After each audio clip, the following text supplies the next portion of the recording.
मंडळी, यथा राजा तथा प्रजा म्हणतात ना, तशी स्थिती ही प्रत्येक नगरातली असावी. पण मात्र इथे थोडंसं विपरीत आहे. नगरातले लोक अतिशय गुणी, पण त्याचप्रमाणे त्यांना मिळालेला राजा हा अत्यंत उन्मत्त आणि गर्विष्ठ आहे. राजातला एकही गुण या राजामध्ये नाहीये. आणि म्हणूनच अशा परिस्थितीत आपल्याकडे येणारे साधू संत मंडळी, की आपण असं म्हणतो की साधू संत येती घरा तोची दिवाळी दसरा, पण याच राजाच्या उन्मत्तपणामुळे या साधू संतांचा निव्वळ अपमान झाला नाही, तर त्यातून त्याच साधूचा शापवाणी बाहेर पडली. आता या शापवाणीचा परिणाम हा केवळ त्या राजापुरता मर्यादित नाहीये, तो संपूर्ण त्या नगरातल्या नगरवासियांना लागतोय. प्रधानजी, आपण यांची उपासना भंग तर करत नाही होत ना? मला पण ती शंका व भय वाटते आहे. पण नंतर याने उचित ठरेल राणी सरकार. असे नको व्हायला की ज्या उद्देशाने आपण इथे आलोय त्याच्या विपरीत घटना घडतील.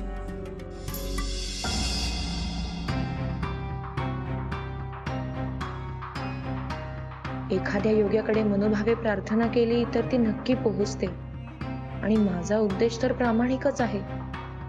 कदाचित माझी परीक्षा इथूनच सुरू होत असेल. साधू महाराज, तुम्ही माझी भक्ती नक्की ओळखाल याची मला खात्री आहे.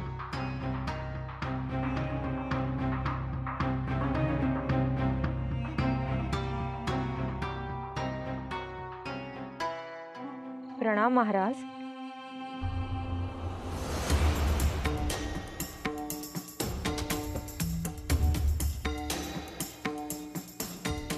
त्याला तू राजघराण्यातील स्त्री दिसते. त्या अवेळी या वनात माझ्या समक्ष. महाराज, काही कार्य अशी असतात जी पूर्णत्वाला नेण्यासाठी काळ, वेळ आणि वाट न पाहता ती सिद्धीस नेणे महत्वाचे असते. मी आणखी काही पुढे बोलावं तत्पूर्वी माझा म्हणजे शरणपूर नगरीच्या महाराणीचा प्रणाम स्वीकार करावा. महाराज. शिवशंभो, हर हर हर.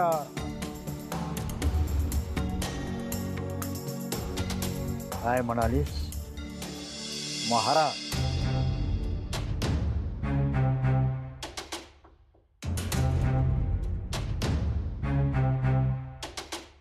नाही बालिके, चुकलीस. मी तर एक आश्रित आहे तुमच्या राजाचा. हे भिक्षू भणंग. मी आपला क्रोध समजू शकते महाराज. आपल्यासोबत जे घडले त्याचे प्रायश्चित्त कुठल्याही जन्मी घेता येणार नाही. परंतु ऐश्वर्याच्या लखलखाटात अंध झालेल्या महाराजांना अध्यात्माची प्रचिती अजून झालेलीच नाही. महाराज कशी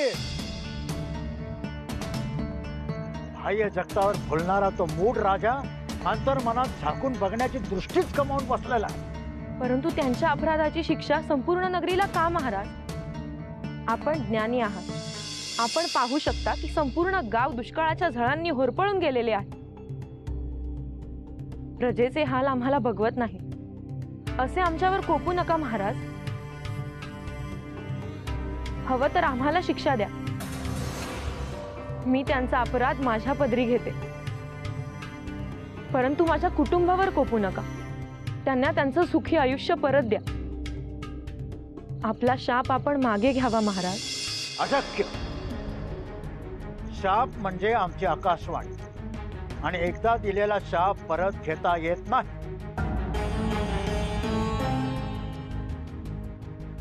परंतु आपण त्यावर उशाप तरी सांगावा महाराज.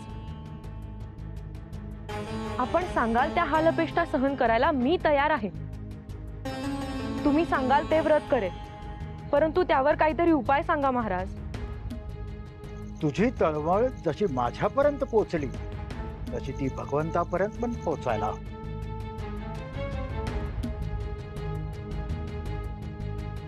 शिव शिव शंभो, हर हर हर हर शंभो.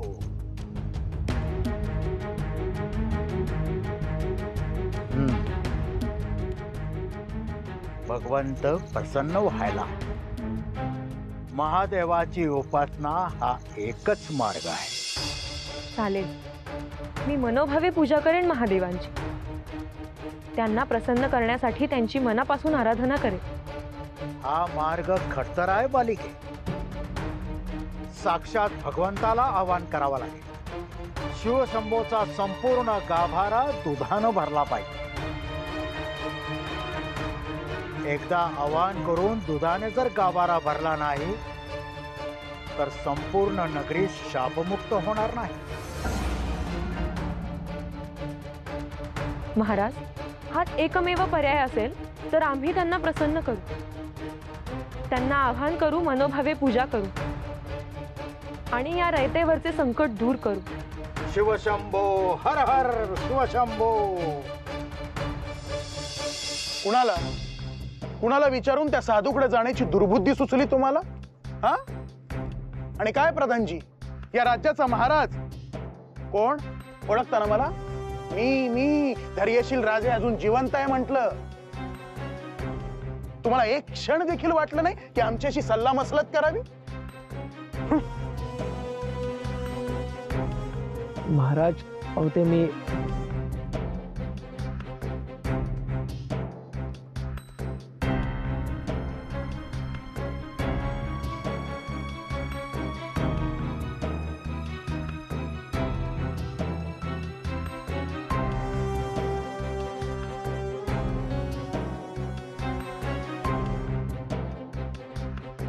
अहो, अजून किती काळ प्रजेने हालपेष्टा सहन करायच्या?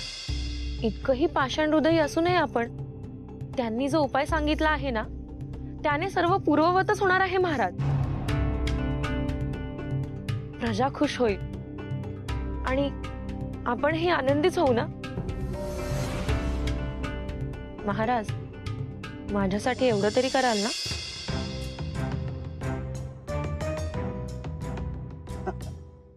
आता तुम्ही गळ घालताय म्हणून आपण उपाय करू, नाहीतर त्या साधूच्या बोलण्याला आम्ही भीक पण नाही घालत.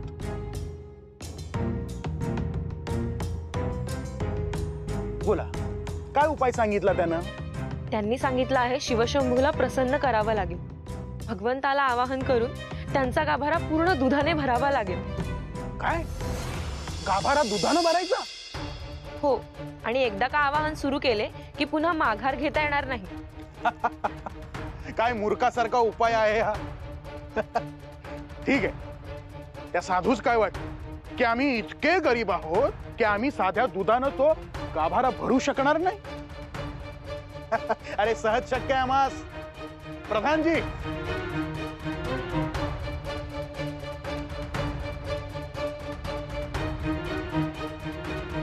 प्रधानजी, उद्या अख्ख्या गावात दौंडी पिटवा. प्रत्येक घरातलं असेल नसेल तेवढं दूध उद्या गाभाऱ्यात आणून ओतायचं. नगरीतलं थेंबभर दूध सुद्धा उद्या गाभाऱ्यात अर्पण केलं जाईल असा राजाचा हुकूम आहे. आणि हा जर कोणी हुकूम मोडला तर त्याचा शिरच्छेद केला जाईल.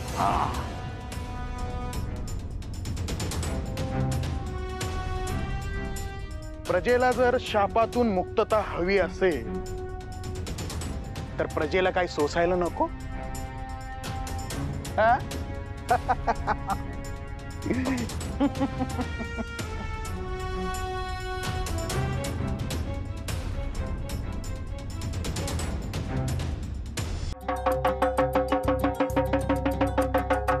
ऐका हो, ऐका,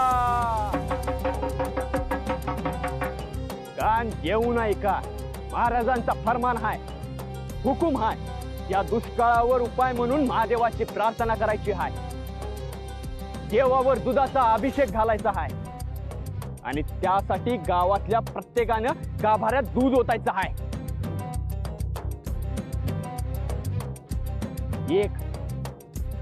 एक थेंब बी शिल्लक राहता कामा नये. आणि ही आज्ञा जर कोणी पाळली नाही तर त्याचं सर कलम करण्यात येईल. ऐका हो, ऐका. काय बाई यांचं नेहमीच झालंय. इथं घरात लेकरा बाळांना प्यायला दूध नाही, ह्यांना कुठनं द्यायचं. या राजाचं मात्र ना आखरीतच आहे.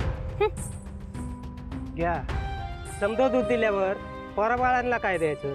अरे ही तुला कळतंय माऊली, मला कळतंय, याला कळतंय, पण तो राजाचा हुकूम आहे.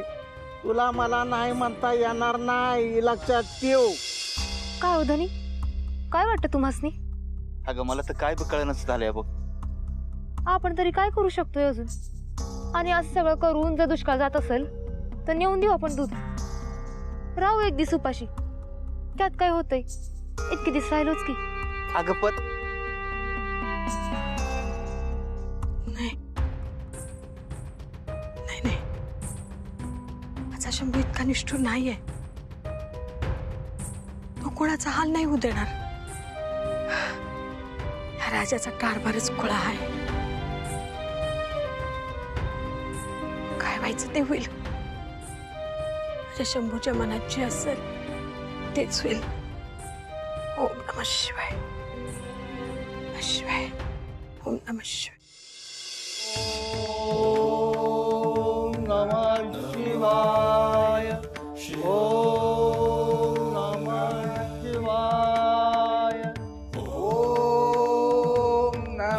शिवाय,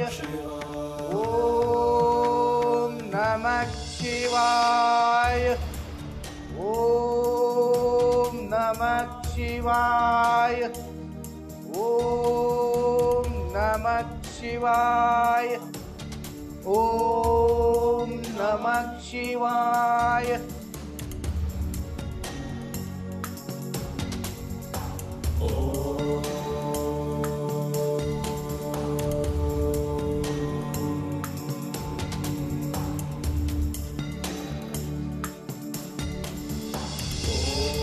ओम नमः शिवाय, ओम नमः शिवाय, ओम नमः शिवाय, ओम नमः शिवाय, ओम नमः शिवाय,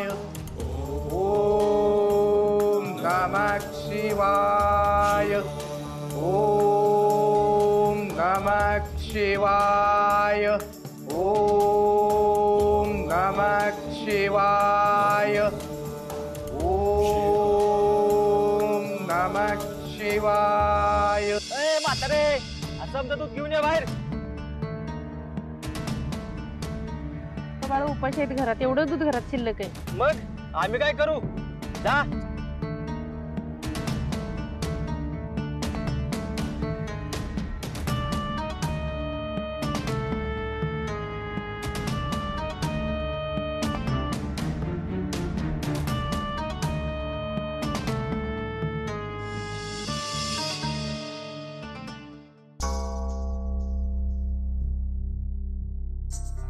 अरे देवा, या वासराला मुद्दाम वेगळं बांधलं होतं. इथं कोणी आणून सोडलं? माई, माई, तुम्ही या वासराला इथं का बांधलं? हा, अव मी मुद्दाम आईपासून दूर बांधलं होतं. अगं या हामरून कावरा बावरात झालं होतं. मला ऐकू ना बाबा.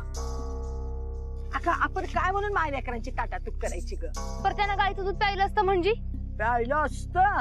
अगं प्यायलं बी. गाईच्या दुधावर पहिला हक्क त्याच्या लेकराचा असतो या. हा, पर तुम्ही राजाचा फरमान ऐकला होता ना?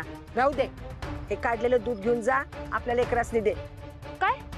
नाही नाही, त्यांना नाही. हे समजा दूध फक्त गाभाऱ्यात देऊ. आता हाय का? आणि पोरासी काय द्यायचं ग? उपाशी ठेवतेस? त्यानं काय होतंय? हा, 6 महिने राहिलीच नाही केळची. आज पूर्ण दिवस उपाशी राहतील. पर सरकलम होण्यापेक्षा एक दिवस उपाशी राहिलेला परवडतंय बघा. तुझं फुरा हा कुठला न्याय ग? हा, मला नाही तुझं काय पटत. सासूबाई, अव पटत मला बी नाही हो, पर आपल्याकडे दुसरा उपाय नाही हो. ते काय नाही, तुम्ही समजा दूध घेऊन गाभाऱ्यापाशी जा.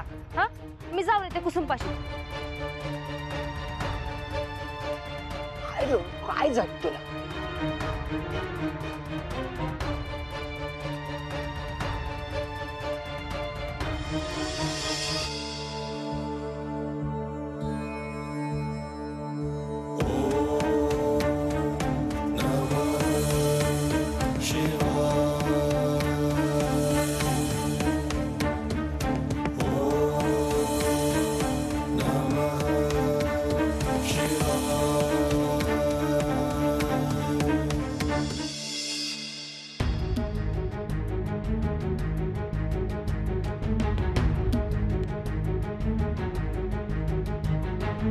राणी सरकार, आपल्याला ही तीच चिंता वाटते का जी आम्हाला वाटते? हो. अरे सगळ्या गावात परत फिरा आणि ज्यांनी दूध आणलेलं नाही त्यांच्याकडून हिसकावून घेऊन या. जा.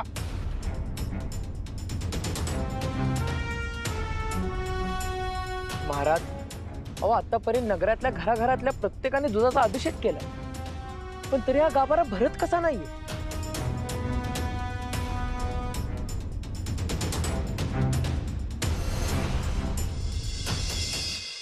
शंभो शंकरा महादेवा. तिला घरा. ए म्हातारे, कुठे चालली? अरे डोळं फुटलं का काय तुझं? दिसत नाही मी आज चालले ते. डोकं फिरलंय तुझं. घरात नव गाभाऱ्यात चल. हे समज दूध तुला गाभाऱ्यात वायाचं आहे. चल. असं व्हय? समज दूध गाभाऱ्यात वतल्यावर माझ्या लेकरांना काय उपाशी ठेवू मी? हा, तुझं तू काय बी कर तिकडे. महाराजांचा हुकुम आहे, ठाव नाही तुला. एक बी थेंब असला तरी बी तो गाभाऱ्यात वायाचा आहे. नाहीतर काय? हा, माझं मुंडकं उडवशील हवं? अरे जा खुशाल उडव, पण माझ्या लेकराला मी उपाशी नाही ठेवायचे. हा, देवाचा अपमान करतीस वय? हा, देवाचा अपमान मिळाला आहे. तू आणि तुझा राजा करतो या. मी माझ्या लेकरांना दूध दिल्या बिगार राहणार नाही. हा, तर त्यातनं काय उरलं सुरलं तर मी येईन वायाला गाभाऱ्यात. हा काय, तुला खुशाल काय करायचं ते कर जा. तू अशी ऐकायची नाहीस म्हणजे? ठीक आहे, महाराजांकडे तुझी तक्रारच करतो. अरे कर खुशाल माझी तक्रार कर, पण म्या माझ्या लेकरांना दूध देणार म्हणजे देणार. बघू काय करतोय तुझा राजा. जा. आलाय मोठा.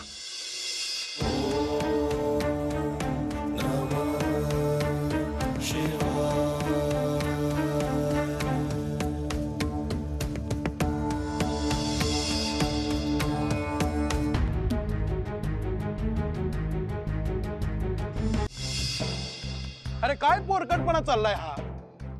राणी सरकार, अजून देखील त्या कपटी साधूचा तुम्हाला डाव समजला नाही? मुद्दाम त्यानेच काहीतरी हे चेटूक केलं आहे. नाहीतर एवढं दूध ओतून गाभारा भरत नाही म्हणजे काय? महाराज, अहो आम्हाला देखील हे न सुटणारं कोड आहे.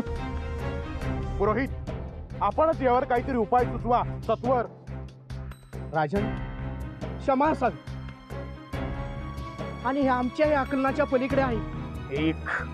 एक क्षुल्लक साधू आणि आम्हाला वरचं ठरतो म्हणजे काय? प्रधानजी, सगळ्या गावातून घरातून दूध आलं ना? होय महाराज.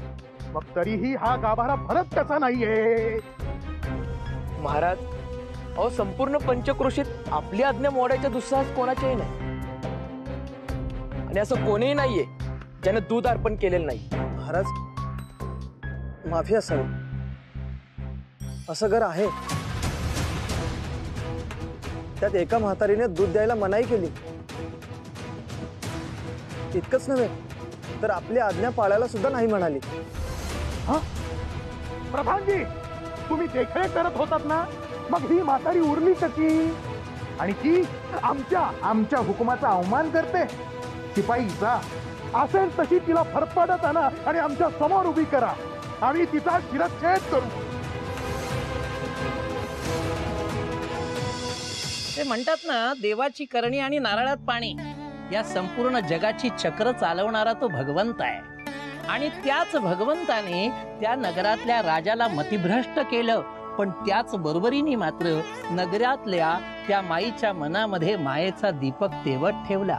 पण हाच तो मायेचा दिवा राजाच्या कौर्यापुढे तो विझून जाईल, की राजाच्या मनामध्ये माणुसकीची ज्योत निर्माण करू शकेल? हेच आपण पाहणार आहोत उद्याच्या भागामध्ये. तोपर्यंत उतू नका, मातू नका, घेतला वसा टाकू नका.